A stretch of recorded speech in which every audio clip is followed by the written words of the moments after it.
Okay, if we have two samples, how we will use two samples with two different mean, two different standard deviation, how we will use the p-value approach.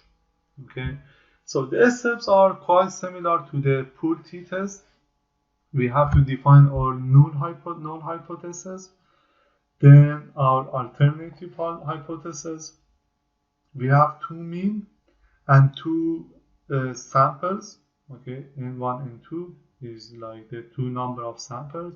We have also the SP, which is the standard deviation, is an equation, is a parameter that is S is for a standard deviation, P is for pooled standard deviation. We call this parameter pooled standard deviation. That is the equation function of a standard deviation of two samples and the number of samples. So we calculate T. For T we need SP, that we will find it from here. And then we have to calculate the degree of freedom. Okay. Now in this kind of example, we go look at T table, not anymore the Z table. So degree of freedom here, for degree of freedom, we calculate from this equation. So then we have to always know the significance level, alpha. So after that, we have alpha and we have our degree of freedom. We go to the T table and we find our T value. Okay, T value from T table. And if T, then we based on if my question is a two tail, left tail or right tail, we have to plot one of these figures. If it's right tail, two tail, left tail and two tail, we will plot it. This is the T that we will find it from the curve, from the T table. Then we compare,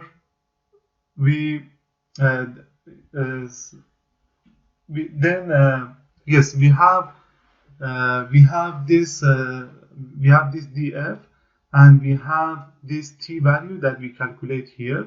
So we put it in this curve, and we can find the P value by using this kind of graph. And after that, we compare our P value with the alpha. Alpha is significance level that is given here. And how we do it? If P is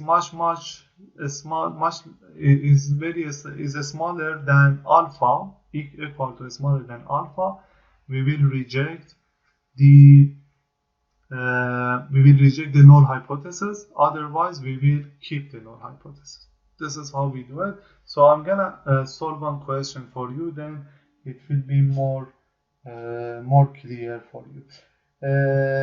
Yeah. So let's work on one example here. Example 9. Water treatment facility. Okay.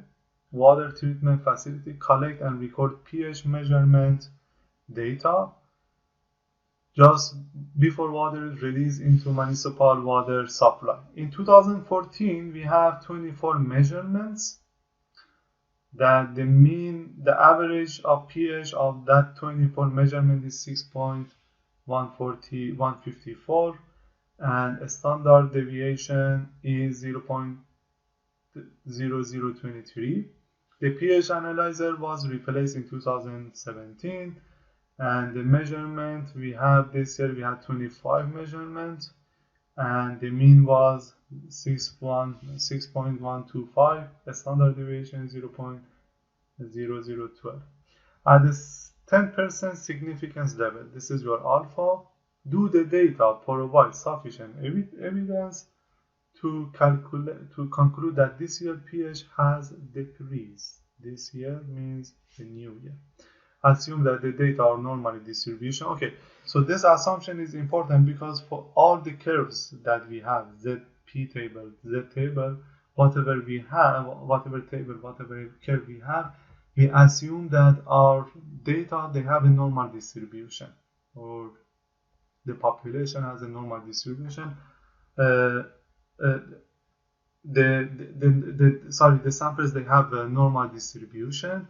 Otherwise, we cannot use this curve or tables without having this assumption. And population standard deviation is equal. So these two standard deviation that we have is for our samples, 24 and 25 samples here, 24 and 25.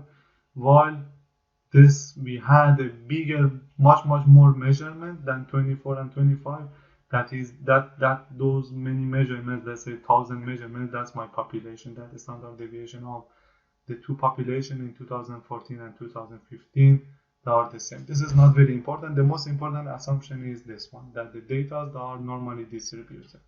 So then, okay, if you get p-value bigger than 0.1 is weak or no. If smaller than 0.01 is very strong. What is that? The evidence against null hypothesis. In this case is very weak. In this case the evidence are very strong. So now let's see what we have to do. Actually, I solved this example by myself, and I scan it. I put it here for you. So what we have in 2014, we have 24 data. Mean is 6.154. The standard deviation is 0.023. In 2015, we have 25 samples. Mean 6.125, and S2 is 0.012, and significance level is also given 10% or 0.1. So then this is my example. So the null hypothesis here is the previous mean, which means this one, and the new mean, they are the same. Okay, this is, let's say, the engineer who is working in that plant is saying that the two mean in last year and this year, they are the same. That's a population mean. But the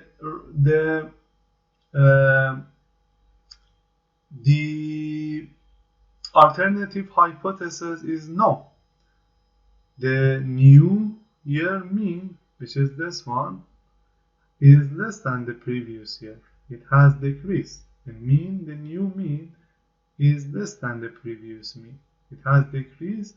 So if you look at the previous slide, when the mean is decreasing, the new mean is smaller than previous mean, so it's a right tail.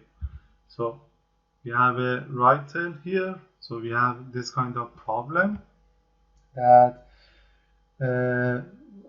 that we have to go find the p-value and then compare this p-value with alpha, which is here 0.01. We compare our p-value with alpha here to see if it's smaller, bigger, and or no. So first of all, we have to calculate t. This is the t that we want, is this t here. This is the t that we want here. So the t is, we have an equation, x1 mean, first mean minus second mean divided by sp. Sp has a definition, divided by 1 square root of 1 over n1 plus 1 over n2. So before we start calculating this, we need sp. So sp is from this equation, n1 minus 1, s1 power 2, s1 is given here, n1 minus 1, n2 minus 1, s2 power 2, we have s2, divided by n1 plus n2 minus 2. We have all these values that we want. N1 is 24, n2 is 25. We have s1 and s2 from this table.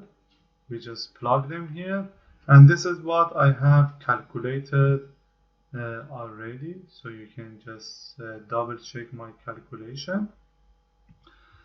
Once I have SP, I can go find my T. I put SP here, I have the rest, and I can find my T. So if you put all your x1, x2, SP, n1, n2, you can find T, which is 55.30, 55.35.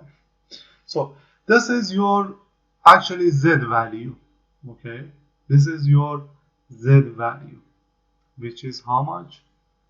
55.35. So you have to go find the area on the right of this Z.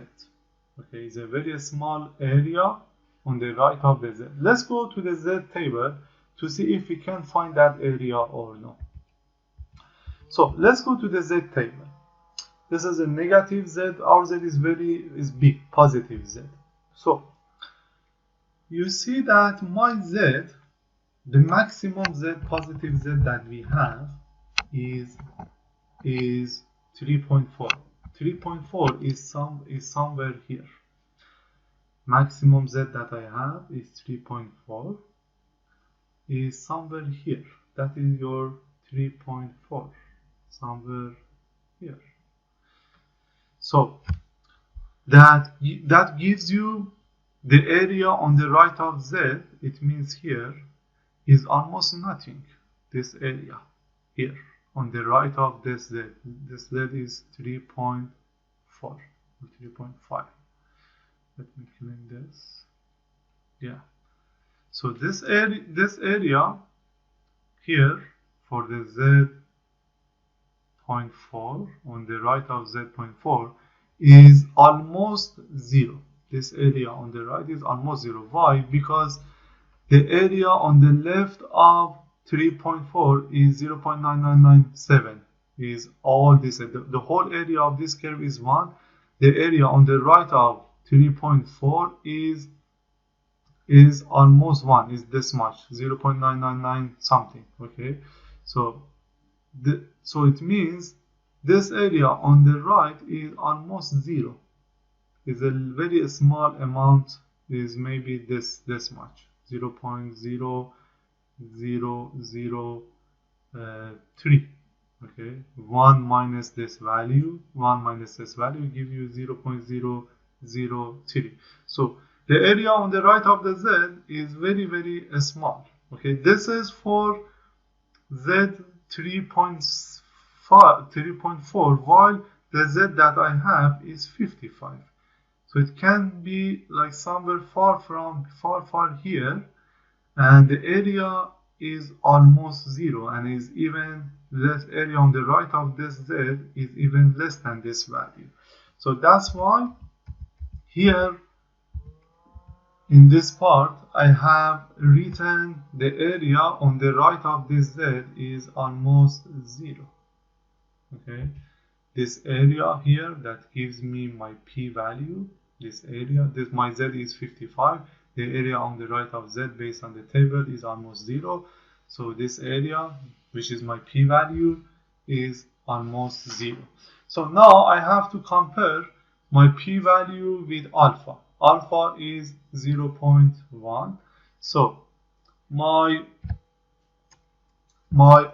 P value is almost 0, which is much smaller than 0.01, and is even a small 0 is even smaller than 0.001. Okay, it's very small value, is 0. Is smaller than both alpha and this value. So is smaller than alpha, it means, let's go to this table. If P is smaller than alpha, we reject the null hypothesis and we accept the alternative hypothesis. Okay, we reject this hypothesis and we accept this hypothesis. It means we can say, with all this data that we have, the evidence that we have, we can say that the mean of pH measurement has decreased this year comparing with the previous year. Or we can, or based on this table, the p-value that we got is 0. which is smaller than 0.01. So we have very strong evidence against null hypothesis. Very strong evidence against null hypothesis. Against it means rejection of null hypothesis. We reject null hypothesis because we have a very strong